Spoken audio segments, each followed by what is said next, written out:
माँ की ममता। एक छोटे से कस्बे में समीर नाम का एक लड़का रहता था।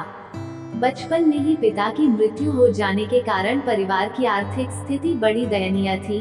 समीर की माँ कुछ पढ़ी लिखी जरूर थी, लेकिन उतनी पढ़ाई से नौकरी कहाँ मिलने वाली थी। सो घर घर बर्तन मांजकर और सिलाई बुनाई का काम करके किसी तरह अपने बच्चे को पढ़ा लिखा रही थी। समीर स्वभाव से थोड़ा शर्मीला था और अक्सर चुपचाप बैठा रहता था।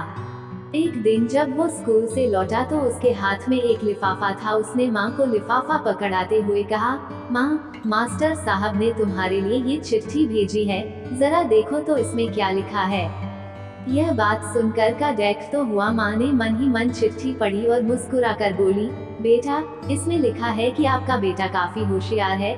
इस स्कूल के बाकी बच्चों की तुलना में इसका दिमाग बहुत तेज है और हमारे पास इसे पढ़ाने लायक शिक्षक नहीं है, इसलिए कल से आप इसे किसी और स्कूल में भेजें। समीर को स्कूल न जा सकने पर साथ ही उसका मन, यह बात सुनकर समीर को स्कूल न जा सकने का डेक तो हुआ, पर साथ ही उसका मन आत्मविश्वास से भर गया कि वो कुछ खास है और उसकी बुद्धि तीव्र है।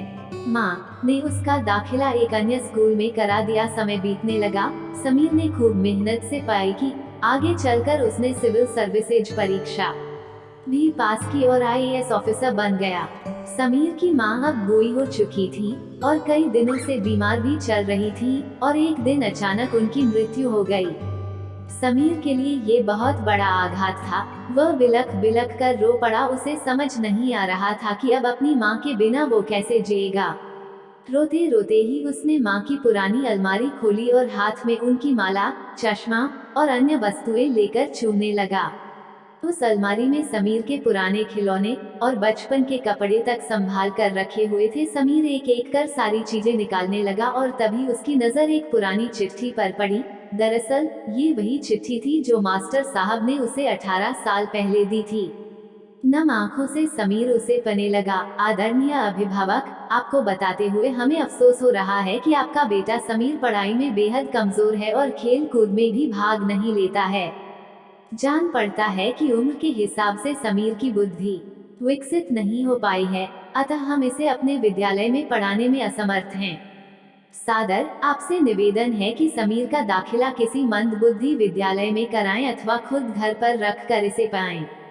प्रिंसिपल। समीर जानता था कि भले अब उसकी माँ इस दुनिया में नहीं रही, पर वो जहाँ भी रहे उनकी ममता, उनका आशीर्वाद सदा उस पर बना रहेगा। भगवान सभी जगह नहीं हो सकते, इसलिए उसने माएँ बनाई। माँ से बढ़कर त्याग और तपस्या की मूरत भला और कौन हो सकता है।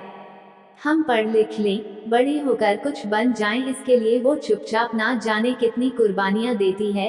अपनी जरूरतें मारकर हमारे शौक पूरा करती है। यहाँ तक कि संतान बुरा व्यवहार करे तो भी माँ उसका भला ही सोचती है। सचमुच माँ जैसा कोई नहीं हो सकता।